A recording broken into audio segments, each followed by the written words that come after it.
مثال دی اس نے. اور عقل مند کیا ہوتے ہیں؟ عقل آتی کیسے ہے؟ وہ کہتا الذین یذکرون اللہ قیاما وقعودا وعلی جنوبہم،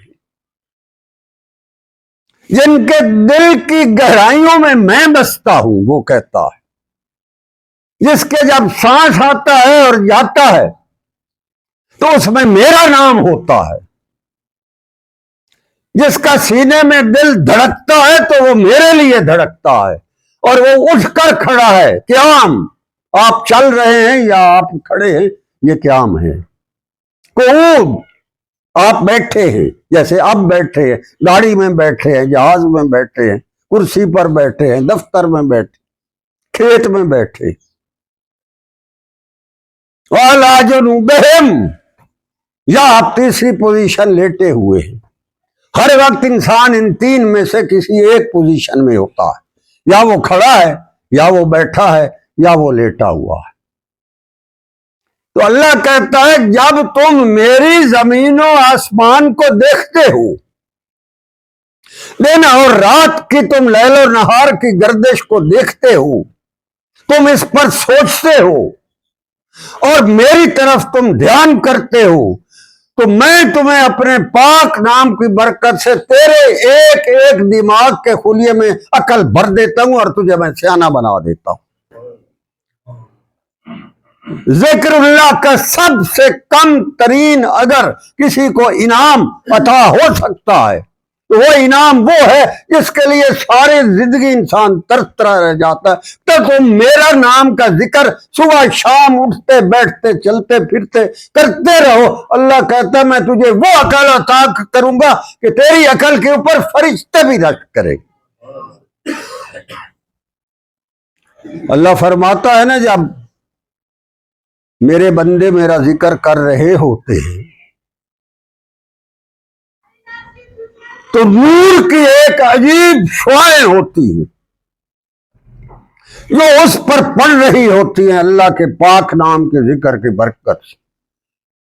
جو ملائکہ اس ارض و سما میں اللہ کے حکم سے پھر رہے ہوتے ہیں وہ وہاں جم گھٹا کرنا شروع کر دیتے ہیں کہ اللہ یہ کوئی بندہ ایسا ہے جو یہاں بیٹھ کر پتہ نہیں کیا کر رہا ہے جس کے نتیجے میں تیرے نور کی بارش اس آسمانوں سے برستی آ رہی. وہ جم گھٹا کرتے ہیں، پھر وہ دوسرے آ جاتے، حدیث مبارک ہے یہ، پھر اور آ جاتے، حتیٰ کہ فرشتوں کی لائن لگ جاتی ہے. یہاں ایک درویش بیٹھا اللہ کے پاک نام کا ذکر کر رہا ہوتا ہے، آسمانوں تک ملائکہ کی قطاریں لگ جاتی. جب وہ ذکر اللہ کی محفل ختم ہوتی ہے تو وہ فرشتے اللہ کے حضور جاتے ہیں اور کرتے اللہ آج ہم زمین پر پھر رہے تھے، ہم نے تیرا ایک ایسا کوئی نیک بندہ دیکھا جو بیٹھا ہوا تیرے پاک نام کے ذکر کے اندر پوری طرح منہمک لگاتار بیٹھا کر رہا تھا اور تیرے نور کی بارش برس رہی تھی جس کی وجہ سے ہم تو حیران رہ گئے. تو اللہ فرماتا ہے وہ کیوں کر رہا تھا ذکر؟ انہوں نے مجھے دیکھا. یہ حدیث کے الفاظ، کیا اس بندے نے مجھے دیکھا جو میرا ذکر کر رہا تھا؟ تو ملائکہ کریں گے اللہ جس طرح وہ بن دیکھے تیرا ذکر کر رہا تھا اگر وہ تجھے دیکھ لیتا تو پھر پتہ نہیں کیا ہو جاتا. تو اللہ کہتا ہے تم گواہ رہنا، میرا بندہ جو زمین پر تم دیکھ آئے ہو ذکر کرتے ہوئے میں نے اس کو بخش دیا. ایک فرشتہ نہیں، جو آسمانوں تک فرشتوں کی قطاریں لگی ہوئی تھی اللہ ان ساری قطاروں کو گواہ کرتا ہے کہ تو بخش دے میرا اللہ، یہ تیرا بندہ ہے.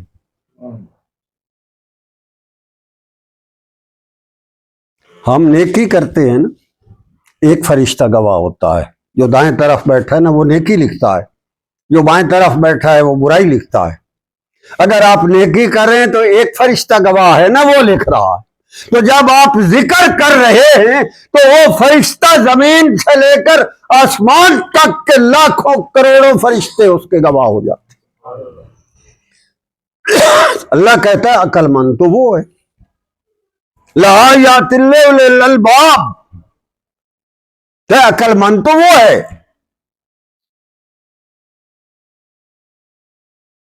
جو بیٹھے اٹھتے چلتے پھرتے اس کے دل کی دھڑکنوں میں، اس کے دماغ میں، اس کی زبان پر، اس کی ہر حرکت میں، اس کے ہر سانس میں جب میں بستا ہوں تو وہ میرا ہو جاتا ہے، میں اس کا ہو جاتا ہوں۔ جس کو یہ کیفیت عطا ہے، اللہ کہتا ہے روئے زمین کا سب سے عقل مند ترین بندہ ہوں۔ یہ قرآن کا فیصلہ ہے۔ امام شافعی رحمہ اللہ فرماتے ہیں، ان کا قول ہے کہ اگر کوئی آدمی ایسا ہو جس کے پاس روئے زمین کی ساری دولت اور خزانے اور وہ فوت ہو جائے، مثال دیتے ہیں وہ، اور وہ یہ وصیت کر جائے کہ یہ میرے خزانے اور میری دولت اور میرے سارا جو کچھ بھی ہے یہ کسی ایسے بندے کو زمین میں دے دینا جو عقل مند ہو۔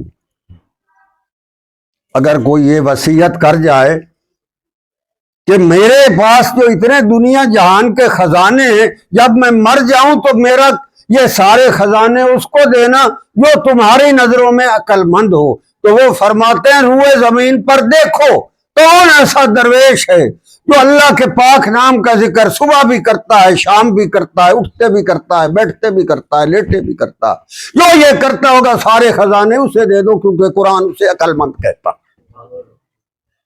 یہ مثال دی ہے۔ تو آگے بات، جب آپ کو اللہ کے پاک نام کے ذکر کی ایک عجیب و غریب انعام عطا ہوتا ہے تو پھر آپ کا ایک مزاج بنا دیتا ہے، آپ کی شخصیت کو ایک خوبصورت رنگ عطا کر دیتا ہے۔ آپ کے اندر اللہ اپنے پاک نام کے نور کی برکت سے آپ کے خیالات، آپ کے دل کی دھڑکنیں، آپ کے سانسوں کی آمد و رفت، آپ کا ہر قدم، آپ کی ہر سوچ، آپ کی ہر حرکت، اس میں پتہ لگ جاتا ہے کہ یہ درویش اللہ اللہ کرنے والا۔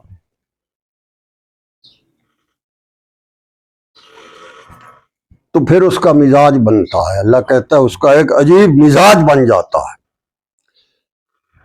وہ پھر اللہ سے جب باتیں شروع ہوتی ہیں، یہ تفکر بڑھتا ہے، یہ فکر، یہ یتفکرون فی خلق السماوات والارض،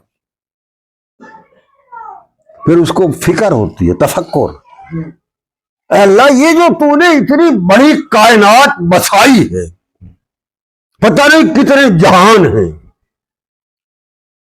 علماء فرماتے ہیں کہ یہ جو جہان ہے، یہ جس میں ہم رہتے ہیں، یہ ایک جہان ہے۔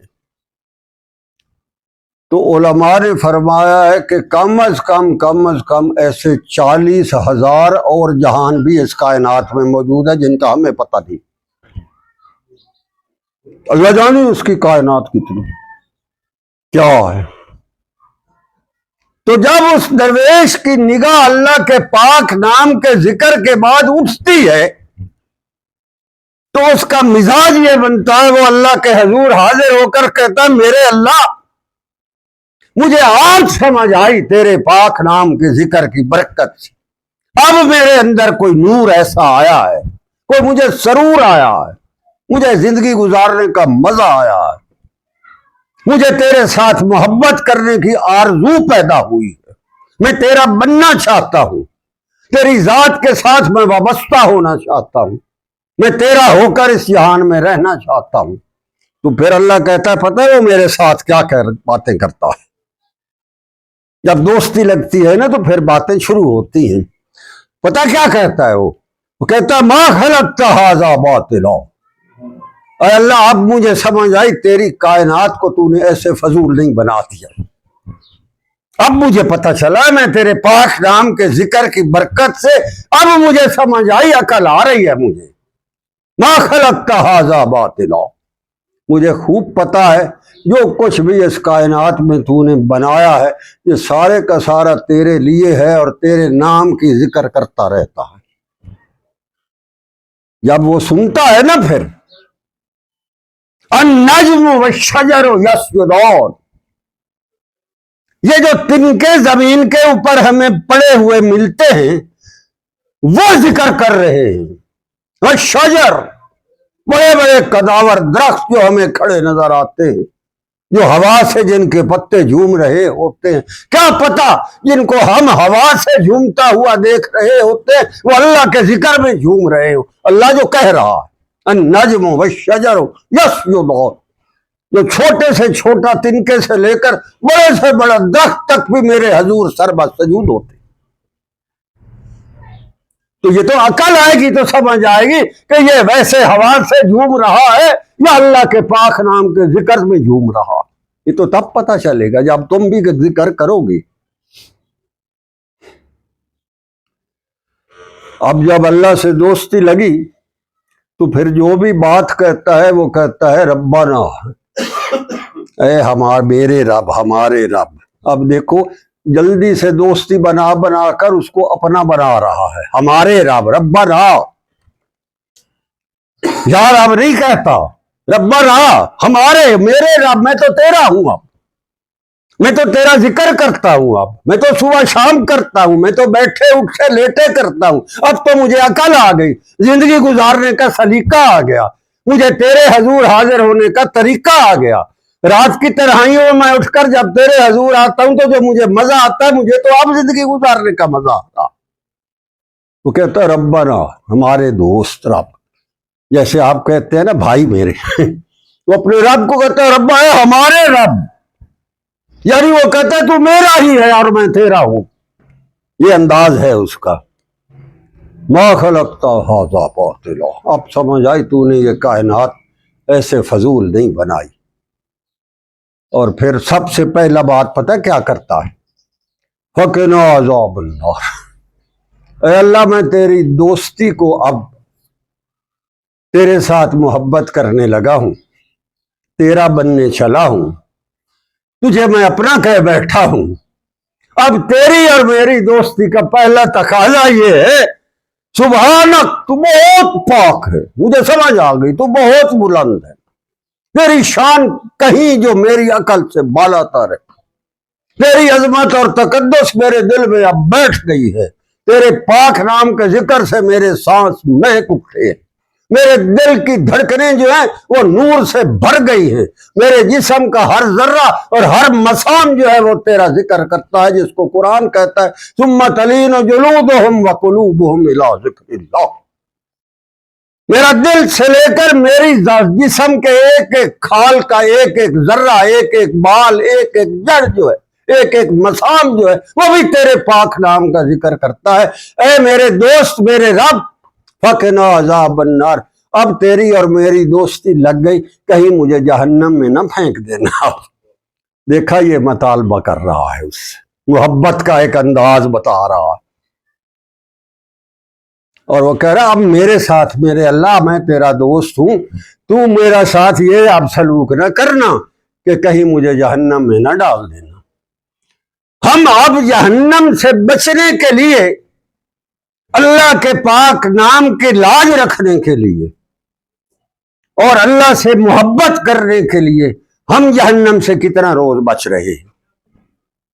کبھی ہمیں احساس ہوا کہ یہ جو کام میں کرنے لگا ہوں، یہ جو فیصلہ کرنے لگا ہوں، یہ جو میں اس وقت حرکت کرنے لگا ہوں، کہیں اللہ اس سے ناراض تو نہیں ہو جائے گا، کہیں مجھے جہنم میں تو نہیں ڈال دے گا، کہیں مجھے آگ میں تو نہیں جلنا پڑ جائے گا.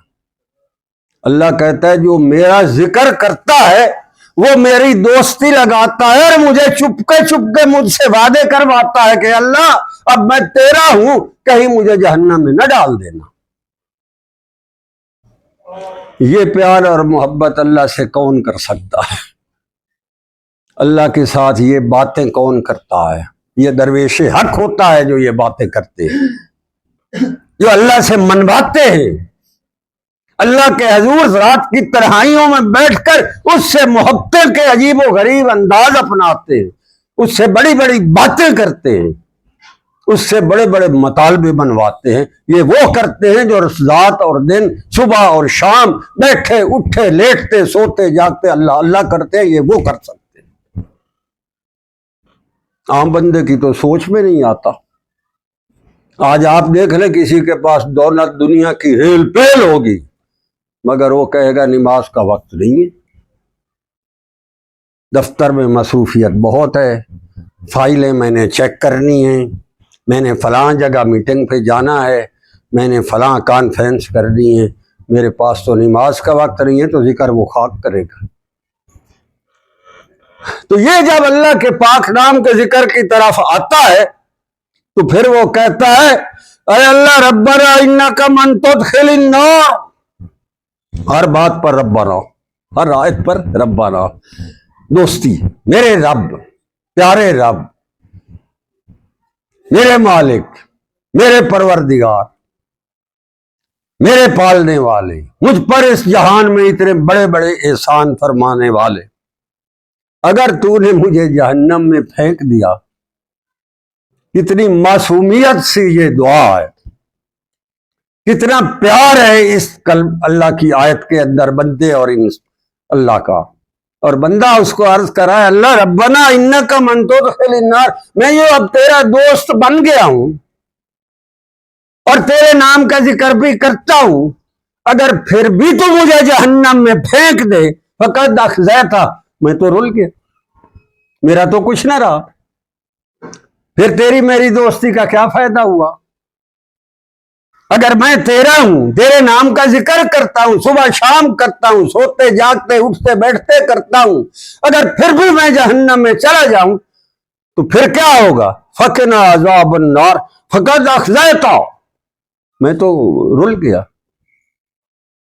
اور اے اللہ اب میں تجھ سے یہی عرض کرتا ہوں کہ تو مجھے جہنم کی آگ میں نہ ڈالنا، وما للظالمین من انصار، اگر تو نے مجھے جہنم میں پھینک دیا تو پھر میرا پرسان حال کوئی نہیں ہوگا، میں تیرا دوست بنتا ہوں، تیرا نام لیتا ہوں، تیرے صبح شام سوتے جاگتے اٹھتے بیٹھتے میں تیرا ہو کر رہنا چاہتا ہوں، میں ساری دنیا کو چھوڑ کر تیری محبت کا اسیر ہو کر اس جہان میں رہنا چاہتا ہوں، مجھے جہنم کے عذاب سے بچا لینا، مجھے آگ میں نہ پھینک دے۔ یہ نفاستیں، یہ سوچیں، یہ خوبصورت ادائیں، یہ پیاری پیاری اللہ کے ساتھ محبت آمیز شرطیں، یہ کس کو نصیب ہوتی ہیں؟ یہ اس کو نصیب ہوتی ہیں جن کے دن اور رات اللہ کے پاک نام کے ذکر میں گزرتے ہیں، یہ انعام ہے اس کے۔ اگر کوئی دعویٰ کرتا ہے کہ میں صبح شام اللہ کا ذکر کرتا ہوں اور اس پر یہ کیفیات طاری نہیں ہوتی، تو اس کا مطلب ہے اس نے وہ ذکر نہیں کر رہا، وہ ایکٹنگ کر رہا ہے، اداکاریاں کر رہا ہے۔ اس کو اداکاری چھوڑ کر اللہ کے ساتھ معاملہ کھڑا کرنا چاہیے۔ اور سب سے بڑا روئے زمین کا بدبخت وہ ہوتا ہے جو یہ کرتا کرتا کرتا اچانک سارا کچھ ختم کر کے علیحدہ ہو جاتا ہے، بھاگ جاتا ہے، دور چلا جاتا ہے۔ اس کا مطلب ہے اتنا بڑا مجرم ہے کہ اسے اللہ کے نام کے ساتھ غداری کی، اس لیے اللہ نے اس کو اپنے اس پاک نام کے ذکر والوں سے نکالا۔ یہ بھی سارے عبرتناک سوچیں، عبرتناک یہ حقائق ہے، ان پر بھی غور کرنا چاہیے۔ وہ کہتا ہے، پھر اگلی آیت میں عرض کروں ربنا، پھر شروع ہوتا ہے، ہر آیت یہ ربنا سے شروع ہو رہی ہے۔ ربنا، اے میرے رب، اننا سمعنا منادی ہیں، ینادی للعلم، کوئی منادی ایک کرنے والا درویش آیا تھا یہاں۔ سب سے بڑے منادی اسلام تو خود محمد الرسول اللہ، جس نے آ کر مکہ کی وادی کے اندر اللہ کے نام کا ایسا نعرہ بلند کیا کہ ایک دفعہ وہ ساری وادی دہل گئی۔ یہاں صدیوں سے کفر کی جڑیں تھیں، خود اللہ کے گھر میں سینکڑوں بت پڑے ہوئے تھے، جب وہاں آ کر اس نے اللہ کے پاک نام کی آواز بلند کی تو ایک دفعہ ساری دنیا کا کفر ہے دہل گیا تھا۔ سب سے بڑا منادی اسلام محمد رسول اللہ۔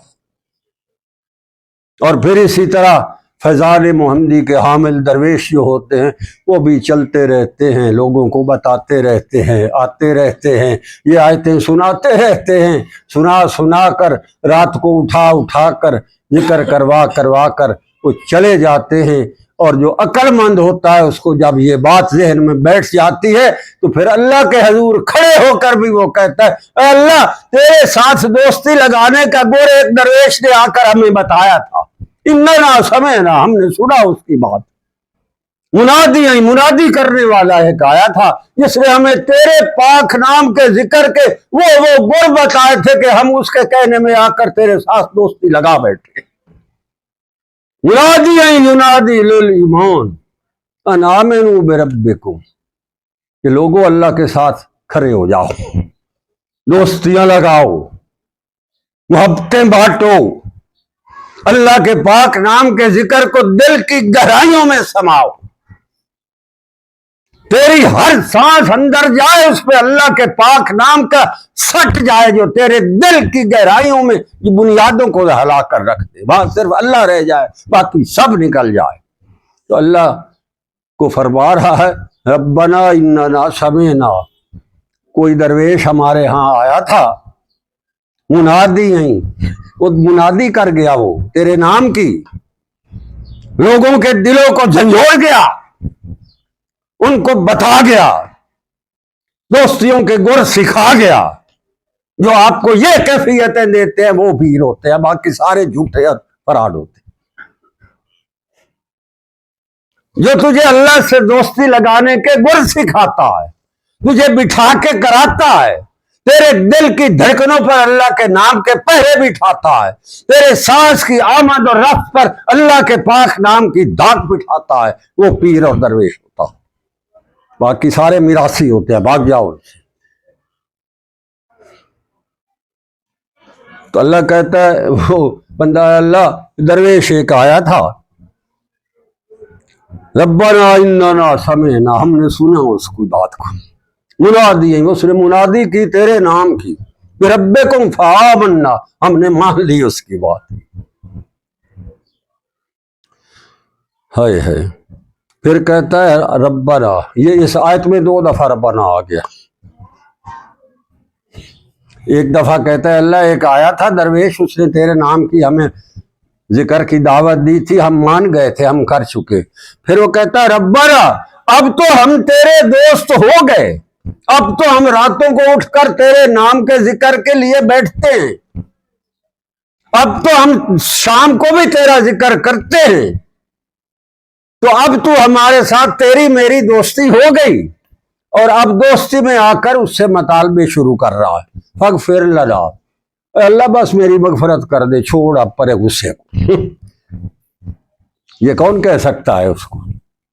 یہ وہ درویش کہہ سکتا ہے جس کی رات کی تنہائیاں اللہ کے نام پر لگتی، جس کی صبح کے آغاز اللہ کے پاک نام سے ذکر سے ہوتے، جس کا سونا اور جاگنا اور اٹھنا اور بیٹھنا اپنے رب کے پاک نام کے ساتھ منسوب ہو جاتا ہے، جس نے اپنے ساری زندگی کی باغ ڈور، اپنے دل کی دھڑکنیں اور سانسوں کی آمد و رفت کو اللہ کے پاک نام کے لیے پوری کی پوری طرح باری نیاری کر دیا، جس کو یہ کیفیت عطا ہوتی ہے وہ اللہ سے ایسے راز و نیاز کرتا ہے، کہتے ربنا فاغفر لنا، یا اللہ اب مجھے چھوڑ دے، مجھے بخش دے، لعنت بھیج پرے غصے کو، فاغفر لنا ذنوبنا، میرے سارے کے سارے جو گناہ ہیں نا وہ اب تو مجھے معاف کر دے، وکفر عنا سیئاتنا، باتوں باتوں میں کہہ رہا ہے کہ جو پہلے میں کہہ رہا ہوں ان پہ بھی لکیر پھیر، دفع کر پڑے ان کو بھی،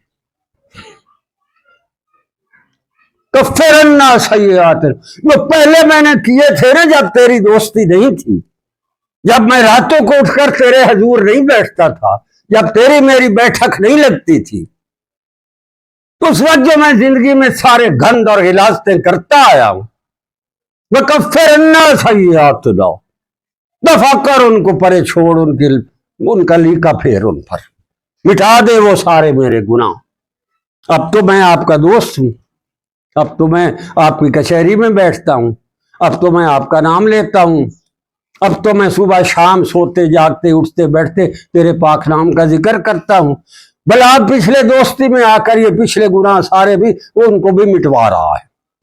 یہ نزاکتیں، یہ لطافتیں، یہ عقل مندیاں کس کو آتی ہیں؟ ہماری عقل مندی کے معیار کیا ہے؟ اور جو اللہ کے درویش ہوتے ہیں وہ ان کی عقل مندی اللہ کہتا ہے سب سے بڑا عقل مند یہ ہے جو مجھے یہاں بیٹھ کر کہتا ہے کہ اللہ فاغفر لنا ذنوبنا وکفر عنا سیئاتنا، پچھلے میرے سارے گناہ بھی معاف کر دے، صرف پچھلے نہیں کرواتا، وتوفنا مع الابرار، کہتا ہے جب میں مر جاؤں نا میرے اللہ پھر بھی مجھے نیکوں کے ساتھ رکھنا، کہیں گندے لوگوں میں نہ میرا شامل کر دینا۔ ہائے ہائے، وہ یہ لطافتیں، یہ نزاکتیں، یہ محبتیں، یہ عہد و پیمان، یہ درویشوں سے سیکھو، اخلاص کے ساتھ لگو، دنیا داری کا گند اور غلاظت اور تعفن یہ نکال دو، محبت کے ساتھ آؤ، جو اللہ نے اس کو انعام عطا کیا ہے اس کو سمیٹو، اپنی زندگی کو اللہ کے نام پر لکھ دو، اس کے ہو جاؤ، اس سے اس جہان میں رہ کر گناہ بخشواؤ۔ وہ کہتا ہے اللہ پچھلے بھی سارے بخش دے، جو میں کر رہا ہوں ان سے بھی مجھے معاف کر دے، اور جب میں مر جاؤں تو پھر بھی اب میں اتنا میرا ضمیر گوارا نہیں کرتا کہ مجھے جب تو یہاں سے لے جائے تو مجھے علیین میں نیکوں کے ساتھ رکھنا، گندے لوگوں کے ساتھ میں نہیں رہنا چاہتا۔ یہ کیفیت کس کو عطا ہوتی ہے؟ آپ اور میں، ہم اپنے ذہن میں ذرا سوچ کر دیکھیں، کبھی ہمارے دل میں یہ خیال آیا؟ کبھی ہمارے سوچ یہ بنی؟ کبھی ہمارے دل کے اندر یہ اس طرح کی کوئی بجلی چمکی کہ اللہ زندہ تو زندہ رہ گیا، جب میں مر جاؤں تو تب بھی مجھے گندے لوگوں کے پاس نہ لے جانا، مجھے وہاں لے جانا جہاں تیرے نیک صالح لوگ علیین میں موت کرتے۔ یہ کیفیات کس کو عطا ہوتی ہے؟ جو اللہ کے پاک نام کا ذکر کرنے والے درویش ہوتے ہیں انہیں عطا ہوتی ہے۔ وہ تو چور اور ٹھگ ہوتے ہیں، توڑے ٹوٹکے اور عملیات اور سفریات کے ذریعے بھی بڑا ولایتیں عطا ہوتی۔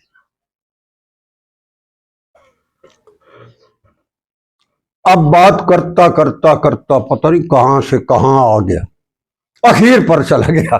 پہلے منواتا آ رہا ہے کہ مجھے جہنم میں نہ کہیں پھینک دینا، ایک بندے نے آ کر تیری بات کی تھی، ہم اس پر ہو گئے، ہم مان گئے، اب میرے گناہ معاف کر دینا، پچھلے سارے گناہوں کو دفع کر، بلکہ یہاں تک کہہ رہا ہے کہ میں جب مر جاؤں تو پھر بھی میری لاش کو بھی گندے لوگوں کو ہاتھ نہ لگانے دینا، میری روح کو بھی وہاں رکھنا جہاں تیرے نیک انسان بستے، علیین میں بھی میرے لیے عجیب و غریب محل بنانا۔ ہائے ہائے، یہ کیفیات تو قرآن میں یار درج ہے۔ قرآن بتا رہا ہے فرعون کی بیوی ہے جو خدائی کا دعویٰ کرتا ہے، فیضان موسوی چمکا ہے اس عورت پر، خوب چمکا۔ جب فرعون کو پتا چلا کہ میری بیوی ہو کر بھی یہ موسیٰ علیہ السلام پر ایمان لائی ہے، تو جیسے اس کی عادت تھی اس نے حکم دیا کہ اس کو سولی پر چڑھاؤ۔ بادشاہ کی بیوی کو سولی پر چڑھایا جا رہا ہے، حکم جاری ہو گیا ہے، تیاری شروع ہو گئی ہے، اس بیوی کو بتایا گیا ہے، اس کی گواہ قرآن دے رہا ہے۔ قالت رب ابن لی، ہائے ہائے، وہ جو فرعون کی بیوی ہے نا، قرآن کہتا ہے وہ مجھے کہہ رہی ہے کہ اب میرا خاوند بے ایمان مجھے اب پھانسی لگا رہا ہے، اسے پتہ لگ گیا ہے کہ میں تو موسیٰ علیہ السلام کے فیضان موسوی کی حامل ہوں، اب وہ مجھے پھانسی لگانا چاہ رہا ہے، صلیب پہ چڑھانا چاہ رہا ہے۔ تو وہ اللہ سے پتہ کیا مطالبہ کر رہی؟ یہ مطالبے جو ہوتے ہیں نا، یہ بڑے نفیس، بڑے نازک، بڑے محبتوں کے اندر، بڑے خوبصورت انداز میں یہ اللہ کے اور بندے کے باتیں ہوتی ہیں۔ وہ اللہ کہتا ہے یہ پتہ مجھے کیا کہتی ہے؟ رب ابن لی عندک بیت فی الجنہ، جنت میں جہاں تو رہتا ہے میرے لیے وہاں بنا کر میں وہاں آ رہی ہوں۔ یہ ذکر اللہ کے انعام ہے جو اس جہان کی زندگی میں کسی کو عطا ہوتے ہیں۔ ابھی مرنے کی تیاری کر رہی ہے، اور اللہ سے مطالبہ منوا رہی ہے، رب ابن لی عندک بیتن فی الجنہ، مجھے وہاں گھر بنا جہاں تیرا گھر ہے، تیرے گھر کے ساتھ والے گھر میں رہتی۔ یہ قرآن ہے۔ میں کہتا ہوں فیضان موسوی اس عورت پر چمکا ہے تو اس کا یہ مزاج ہے، تو جن پر محمد رسول اللہ کا فیضان چمکتا ہے صبح شام، ان کا مزاج کیسا ہوتا ہے؟ وہ بڑے کتے اور غلیظ ترین انسان ہوتے ہیں جو اس دروازے کے اس خوبصورت کیفیات کو چند ٹکوں کے لیے دفع کر کے یہاں سے نکل جاتے ہیں، وہ ہوتے ہی کتے، بڑے کمینے گندے لوگ ہوتے ہیں۔ اللہ ایسے لوگوں کے شر سے بچائے۔ آمین۔ تو اللہ فرما رہا ہے یہ اب چلتا چلتا دوستیاں بڑھاتا بڑھاتا اب پتہ نہیں یہ میرے ساتھ کیا کیا مطالبے لے کے بیٹھ جاتا ہے۔ مجھے کہتا ہے ربنا وآتنا ما وعدتنا علی رسولک۔ کوئی بندہ سوچ سکتا ہے کہ دوستی میں آ کر کے اللہ سے باتیں کرتے کرتے فرما رہا ہے ربنا وآتنا ما وعدتنا رسولک، اے اللہ جو تو نے اپنے 1,24,000 پیغمبروں سے انعامات کے وعدے کیے، اب میں ان میں سے انعام چاہتا ہوں۔ یار سوچ کی انتہا دیکھی آپ نے دیکھا اس کے ذہن کہاں چلا گیا، اس کا قلب کہاں جا پہنچا۔ وہ کہتا ہے عام بندوں کے نیکوں درویشوں والے انعام نہیں چاہیے مجھے، اب تو میں تیرا ہوں، مجھے وہاں جا کر انبیاء کرام کے انعامات والے مقام پر رکھوں، میں وہاں رہنا پسند کرتا ہوں۔ ما وعدتنا علی رسلک، مجھ سے ساتھ وہ وعدے کر جو تو نے اپنے انبیاء سے کیے، میں وہاں بھی محمد رسول اللہ کی خدمت میں رہنا چاہتا ہوں۔ جنت تو تب مجھے مزہ کرے گی جہاں محمد رسول اللہ کے ساتھ بیٹھوں گا۔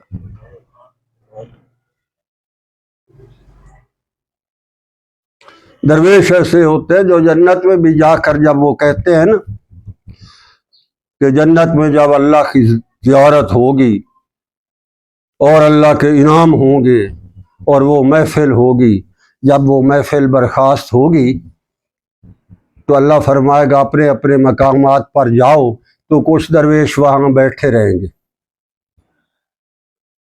بھائی تم بھی جاؤ، کہتے ہیں کہاں جائیں؟ جب زمین پر ہوتے تھے صبح شام تیرے نام کا ذکر کرتے تھے، آج تو سامنے ہے، تجھے درمیان میں بٹھا کر تیرے نام کا ذکر کریں گے۔ ہماری جنت یہی ہے، جہاں تو ہوگا وہاں ہم ہوں گے، ہم نہیں اٹھتے جاتے۔ اللہ ایسے لوگوں کے بارے میں کہتا ہے فی مقعد صدق عند ملیک مقتدر، بڑی زبردست بیٹھک ہوگی میری اور ان درویشوں، جن کی یہاں نصیب ہوتی ہے انہیں وہاں نصیب ہوگی۔ یہاں تم تنہائی میں کرتے ہو، وہاں اپنے اللہ کو سامنے بٹھا کر اس کا ذکر کرو گے، مزہ آ جائے گا۔ یہ کہتا عقل کی معراج پر پہنچ گیا، اب تو مجھے کہتا ہے ما وعدتنا علی رسلک، اللہ میں تجھ سے وہ چیز مانگتا ہوں جو تو نے محمد رسول اللہ کو دی ہے، مجھے وہاں بھی اس ہستی کی معیت عطا فرما۔ ایسے درویش ہوئے ہیں، وہ جو آپ صلی اللہ علیہ وآلہ وسلم نے فرمایا تھا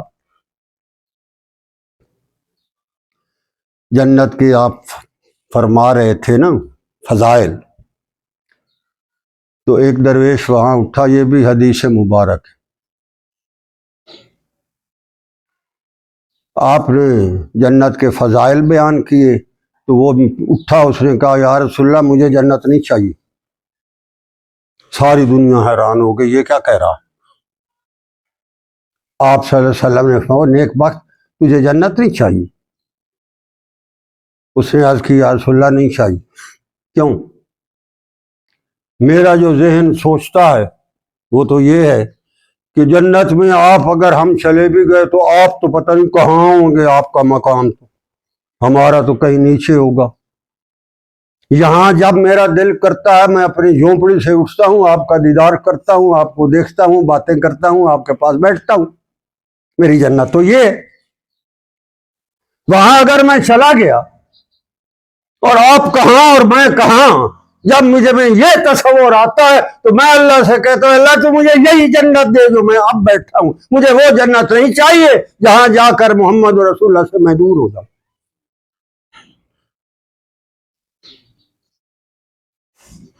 سارے چپ ہو گئے، بھئی اب اس کا کون جواب دے؟ اللہ نے جواب دیا، من النبیین والصدیقین والشہداء والصالحین وحسن اولئک رفیقا۔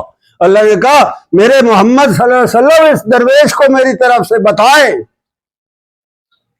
کہ میری جنت کو ایسے یکسر رد نہ کرو، اس میں بڑی سجاوٹیں ہیں، اس میں بڑے سما ہیں، اس میں بڑے مزے ہیں، بڑی نعمتیں ہوں گی۔ یہ جب آئے گا نا وہاں تو وہاں جنت میں 4 طبقے ہیں، انبیاء کرام ہیں، صدیقین ہیں، شہداء ہیں اور باقی عام جنتی ہیں۔ اللہ کہتا ہے اسے کہو میری جنت رد نہ کرو، یہ سارے 1,24,000 پیغمبروں میں سے تو جس کو جب چاہے گا تیرے لیے دروازے کھلے ہو گئے، تو جا سکتا۔ اس نے کہا اگر یہ میرا اللہ مجھ سے وعدہ کرتا اب ٹھیک ہے، اب جاتا ہوں۔ تو اللہ کہتا ہے جب درویش ہے یہ کہتے ہیں ربنا وآتنا ما وعدتنا علی رسلک، اے اللہ اب تو ہم وہاں جا کر رہیں گے جہاں تیرا محمد صلی اللہ علیہ وسلم رہتا ہے، جہاں تو رہتا۔ اور پھر آگے بات پکی کر رہا ہے وَلَا تُخْزِنَا يَوْمَ الْقِيَامَةِ، کہیں یہ نہ ہو کہ حشر کے دن تو میرا انواقف بن جائے، اب تو میں تیرا دوست ہوں، میں تو تجھ سے یہ وعدے کروا رہا ہوں وَلَا تُخْزِنَا يَوْمَ الْقِيَامَةِ، حشر کے دن کہیں مجھے رسوا نہ کر دینا، مجھے ان انعامات سے محروم نہ کر دینا جن کو ان انعامات سے یہاں وہ محروم نہیں کرتا، اس کی شان کریمی سے توقع ہے کہ وہاں بھی وہ محروم نہیں کرے گا۔ جن کتوں کو وہ یہاں سے محروم کر دیتا ہے اس کا مطلب ہے وہ پکے ازلی ابدی کتے تھے جن کو بھگا دیا، گئے، دفع ہو گئے، ان کا کوئی حصہ نہیں، اللہ کے انعامات کی بے قدری کر گئے۔ تو وہ کہتا ہے اخیر کر دی اس نے، اے اللہ جنت میں بھی میں آنا چاہتا ہوں اور میں وہاں سے بھی وہ انعام لینا چاہتا ہوں جو تو نے انبیاء کو دیے، اور اس وعدے سے تجھے پھرنے نہیں دوں گا میں، مجھے پتا ہے انک لا تخلف المیعاد، مجھے پتا ہے تو اپنے وعدے سے پھرتا ہی نہیں۔ دیکھا اس کو کیسا پکا کر رہا، کیسا پیاری اور عجیب بات ہے۔ یہ درویشوں کے بڑے عجیب معاملے ہوتے، عجیب۔ صحابہ فرماتے ہیں ایک درویش آیا عرابی، آپ صلی اللہ علیہ وسلم کے روضہ مبارک پر صحابہ بیٹھے تھے۔ اس دور میں تو یہ اس طرح کے آگے دروازے جالیاں نہیں ہوتی، تو وہ آ کر دعا کرنے لگا، اے اللہ اگر تو مجھے بخش دے گا، اگر تو مجھے بخش دے گا تو تیرا محمد صلی اللہ علیہ وسلم راضی ہو جائے گا، میں تیرے پر خوش ہو جاؤں گا، اور شیطان جو ہے وہ رو پڑے گا، مایوس ہو جائے گا، اور اگر تو مجھے نہیں بخشتا تو پھر محمد رسول اللہ غمگین ہو جائیں گے، میں ناکام ہو جاؤں گا، ابلیس خوش ہو جائے گا۔ اب یہ تیری مرضی پر ہے، تو ابلیس کو خوش کرنا چاہتا ہے یا محمد رسول اللہ کو راضی کرنا چاہتا ہے۔ صحابہ کہتے ہیں ہمارے تو کبھی دماغ میں بھی یہ بات نہیں آئی جو یہ کہہ رہا کہ اللہ اگر تو مجھے بخش دے گا تو تیرا محمد صلی اللہ علیہ وسلم خوش ہو جائے گا، بھائی میرے امتی کی بخشش ہو گئی، میں خوش ہو جاؤں گا کہ میرا کام ہو گیا، اور ابلیس کی ماں مر جائے گی کہ بھائی ایک بندہ جنت میں چلا گیا، اور اگر تو مجھے نہیں بخشتا تو پھر ابلیس خوش ہو جائے گا، آپ صلی اللہ علیہ وسلم غمگین ہو جائیں گے اور میں ناکام ہو جاؤں گا۔ اب تیری مرضی کہ تو آپ صلی اللہ علیہ وسلم کو خوش کرنا چاہتا ہے یا ابلیس کی بات ماننا چاہتا ہے۔ کہتے ہیں اس نے یہ اٹھایا، کمبل موڈے پہ رکھا، چلا گیا، ہم سر پیٹ کے بیٹھ گئے، یہ دعا تو ہمیں کبھی آئی ہی نہیں، ہمارے ذہن میں بھی کبھی نہیں آئی جو یہ مانگ کر چلا گیا۔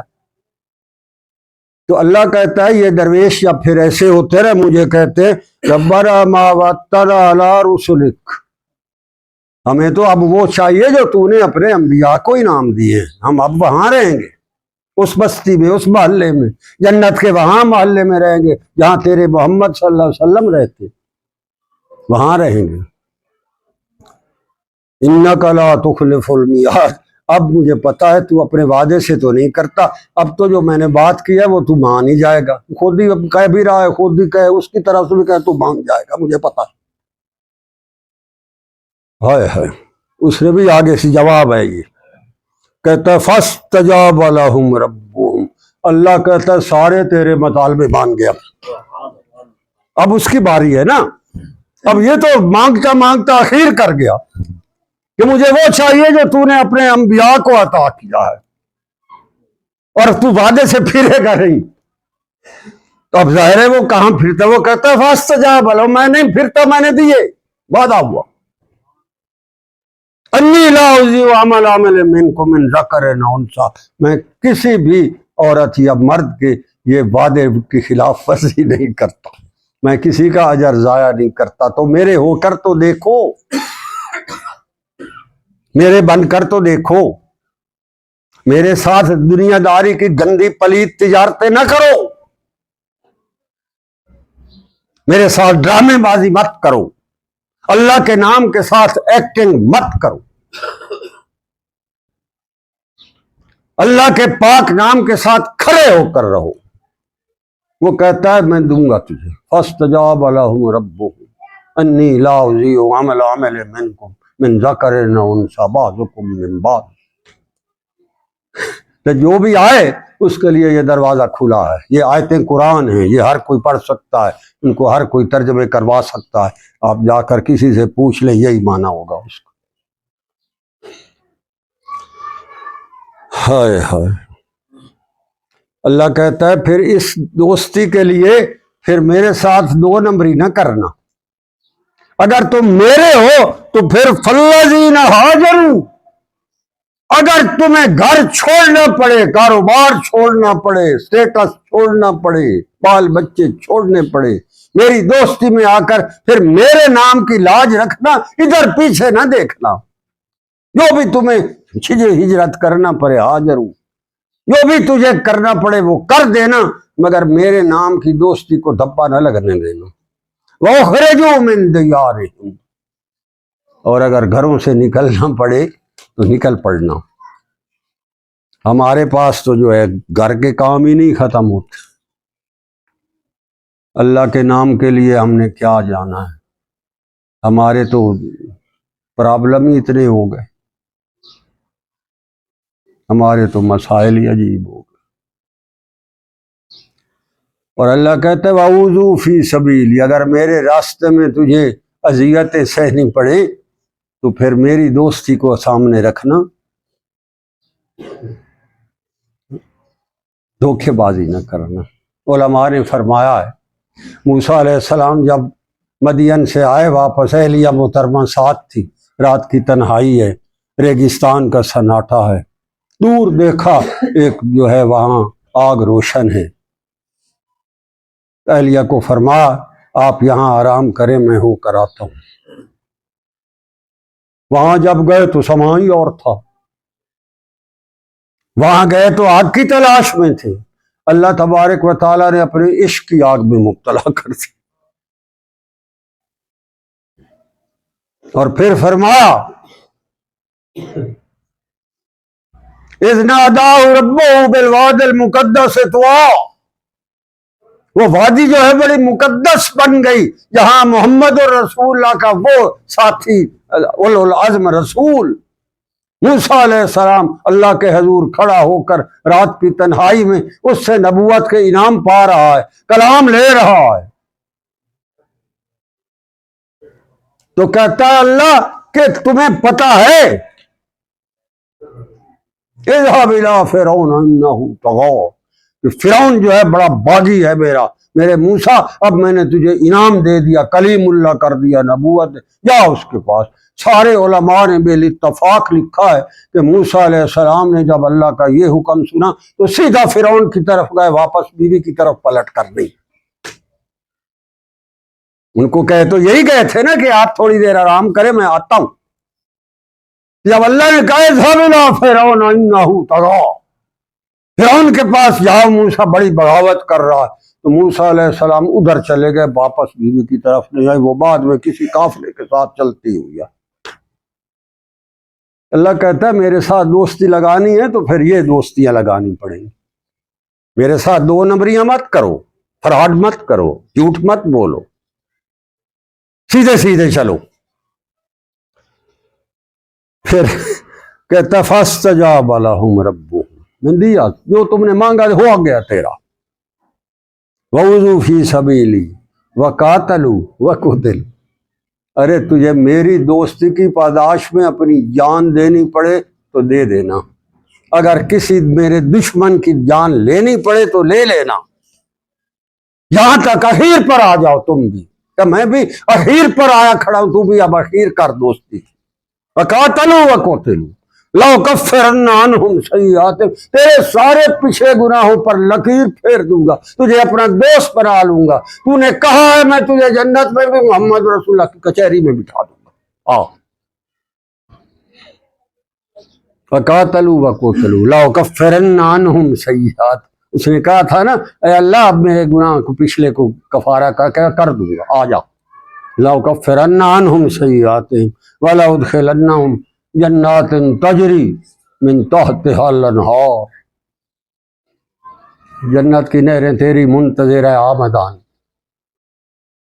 آپ میرے نام پر اگر بکتا ہے اور محبت کرتا ہے، تجھے گھر بار چھوڑنا پڑے، جان لڑانی پڑے، جان دینی پڑے، یا کسی کافر کتے کی لینی پڑے، اگر تم یہ سارا کچھ کرتے ہو تو لَأُكَفِّرَنَّ عَنْهُمْ کفارہ بنا دوں گا، تیرے پچھلے سارے گناہ ختم کر دوں گا، تذکرہ بھی نہیں کروں گا، تیرے نامہ اعمال میں بھی نہیں رکھوں گا، وہ ورقے ہی پاڑ دوں گا، کفارہ بنا دوں گا۔ وَلَأُدْخِلَنَّهُمْ جَنَّاتٍ تَجْرِي مِن تَحْتِهَا الْأَنْهَارُ ثَوَابًا مِّنْ عِندِ اللَّهِ، فرمایا تجھے ثواب کا مزہ آ جائے گا۔ ثواب یہ ہوتا ہے، یہ جو ثواب ہے کہ ثوابًا مِّنْ عِندِ اللَّهِ، تجھے وہ ثواب دوں گا، تجھے یاد آ جائے گا اللہ نے انعام دیا ہے۔ ثوابًا مِّنْ عِندِ اللَّهِ، فرمایا تو ثواب کرتا ہے، یہ ثواب ہے اصل جو اللہ کہتا ہے میں تجھے دوں گا۔ بڑا عجیب، اس کی رضا سب سے بڑا ثواب ہے۔ حدیث شریف میں آیا ہے جب جنت پورے جوبن پر ہوگی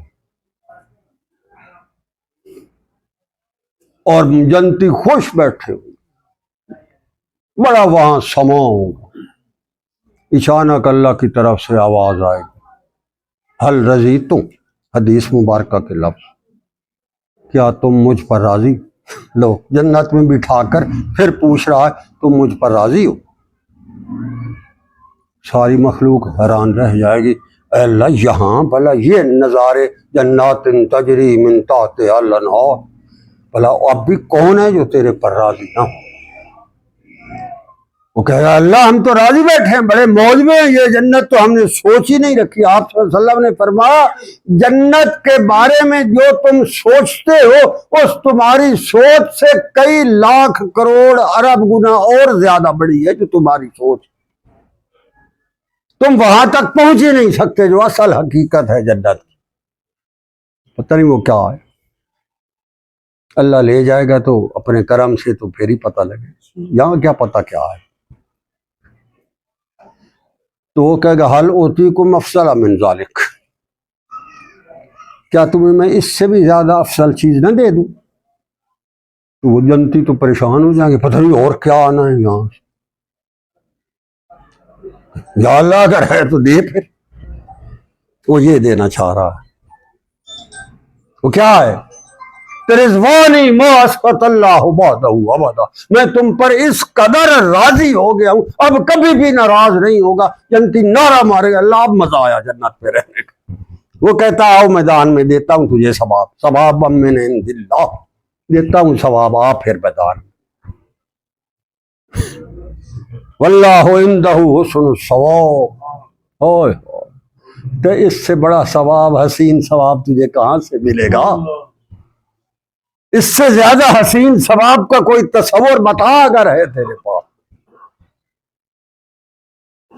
روئے زمین کا سب سے حسین ترین، اعلیٰ ترین، بہترین، جس کا کوئی تصور اور نعم البدل جنت میں بھی نہیں ہے، وہ اللہ کی رضا ہے اور محمد رسول اللہ کی اتباع۔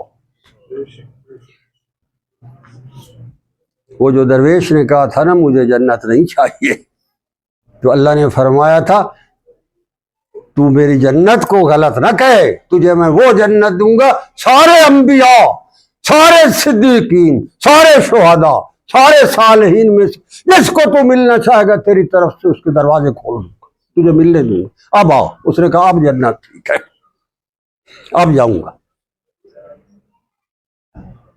یہ ہے ذکر اللہ، یہ اس کے تقاضے اور اس کے اوپر یہ انعام۔ ذکر اللہ کے نام پر ڈرامے بہت ہیں، 2 نمبریاں بڑی ہیں، لوگ نام لے لے کر اس کا، اور پھر اخیر پر اللہ کے نام کے ساتھ دھوکے بازیاں اور فراڈ بھی بڑے کر رہے ہیں۔ مگر میرے بھائی، قرآن کریم کے اندر ذکر اللہ کے تقاضے، ذکر اللہ کرنے کے لیے جو نیتوں کے اندر فطور ہیں ان کو نکالنا، اور پھر اللہ کے ہو کر اس جہان کے اندر زندگی گزارنا، جو اللہ کے پاک نام کے ذکر کی نعمت سے مالا مال ہوتا ہے، یہ اس کا مزاج اور یہ اس کی طبیعت اور یہ اس کی شخصیت کا عکس ہے جو قرآن نے بتایا۔ اور جو اس پر پورا اترتا ہے وہ کہتا ہے میرے وعدے ہے، فاستجاب، جو تو نے مانگا ہے سب میرے پاس ہے، میں دے دوں گا، آ جا۔ الذین ہاجروا واخرجوا من دیارہم وأوذوا فی سبیلی وقاتلوا وقتلوا، رکھ پھر جان ہتھیلی پر میرے نام کے لیے اگر تجھے ہے سارا،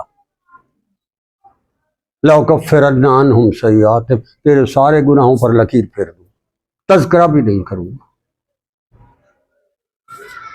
اللہ فرماتا ہے حدیث مبارکہ میں ہے، جب اللہ کسی کے گناہ بخشتا ہے نا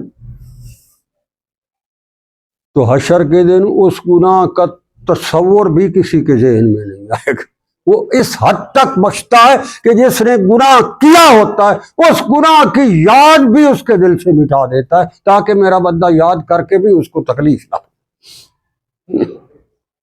یہ ہے سیئات، لأکفرن عنہم، میں کفارہ کر دیتا ہوں کا مطلب یہ ہے کہ میں تیرے گناہوں کا تجھے بھلا ہی دوں گا کہ کبھی تو نے کیے تھے، میں تذکرہ ہی نہیں کروں گا۔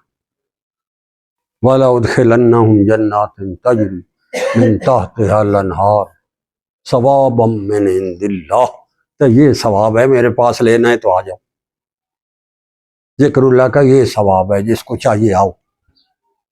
وَاللَّهُ عِندَهُ حُسْنُ الثَّوَابِ، اس سے اور حسین ثواب تمہیں کہاں سے ملے گا؟ اس سے اچھا ثواب کون دے سکتا ہے؟ کس کے پاس؟ میرے بھائی، اللہ کے پاک نام کا ذکر جس کو نصیب ہے، آج کے دور میں اس کو اللہ کا بہت بڑا انعام نصیب ہے، اس سے کوئی اور نعم البدل نہیں۔ اور تو اور رہ گیا، اللہ فرماتا ہے قرآن کریم کے اندر وَاصْبِرْ نَفْسَكَ، یہ حکم ہے محمد الرسول اللہ صلی اللہ علیہ وآلہ وسلم کو کہ میرے محمد صلی اللہ علیہ وآلہ وسلم وَاصْبِرْ، آپ اپنے آپ کو روکیے وہاں، نفسک، اپنے آپ کو، مَعَ الَّذِينَ يَدْعُونَ رَبَّهُمْ بِالْغَدَاةِ وَالْعَشِيِّ، سبحان اللہ، کہتا ہے میرے محبوب صلی اللہ علیہ وآلہ وسلم اگر کہیں تجھے صبح یا شام کوئی میرے درویش اللہ کے پاک نام کا میرا ذکر کر رہے ہوں تو میرے محمد صلی اللہ علیہ وسلم آپ کو نظر آ جائیں تو آپ بھی وہیں چلے جایا کریں۔ بس میرے نفسک، آپ اندازہ کریں کہ جب اللہ کے پاک نام کا نور کسی درویش پر محفل ذکر میں برس رہا ہوتا ہے، وہاں محمد الرسول اللہ کا فیضان نبوت کی شعائیں بھی آ رہی ہو، اور اس کو اس جہان میں کیا چاہیے؟ اور جو اس کو چھوڑ کر جاتا ہے اس سے بڑا روئے زمین کا رذیل کتا اور ہو کوئی نہیں سکتا، بڑا بدبخت ہے۔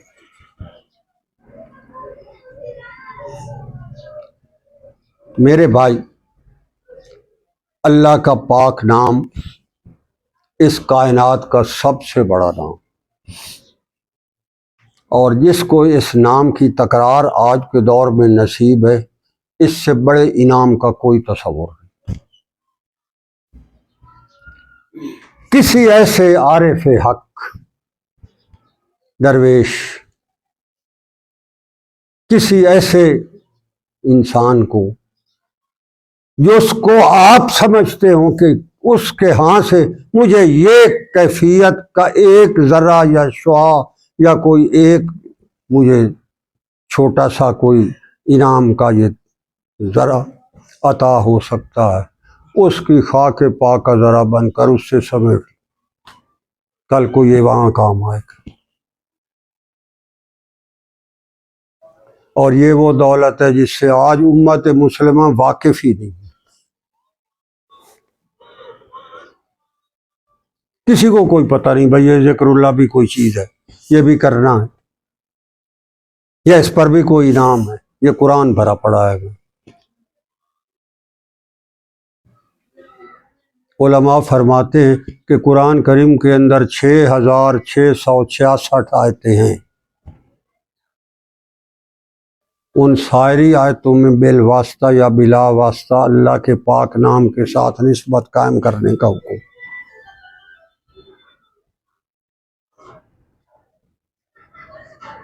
آج کا ایک المیہ یہ بھی ہے، ہم تو بھگتے رہتے ہیں کہ جی یہ ذکر کرنا فرض ہے کہ واجب ہے کہ بدعت ہے کہ یہ شرک ہے کہ کفر ہے۔ بدعت تو عام لوگ کہتے ہیں، عام۔ میں نے کہا اگر اللہ کے پاک نام کا ذکر بدعت ہے تو پھر عبادت کیا ہے؟ اس کا مطلب ہے اس نے بدعت کا حکم دیا اپنے پاک کلام کہ جی محمد رسول اللہ صلی اللہ علیہ وسلم ایسا کرتے تھے۔ میں نے کہا نہیں، وہ تو ان آیتوں کی مخالفت کرتے تھے، علیہ باللہ کوئی عمل کرتے تھے۔ اللہ جو کہہ رہا ہے وَاذْكُرِ اسْمَ رَبِّكَ، میرے محمد صلی اللہ علیہ وسلم میرے نام کا ذکر کر، ذاتی نام کا، اللہ اللہ اللہ کیا کر۔ تو میں نے کہا آپ کا کیا خیال ہے، آپ صلی اللہ علیہ وسلم اس آیت پر عمل نہیں کرتے ہوں گے؟ یہ سب ابلیسی وسوسے، شیطان،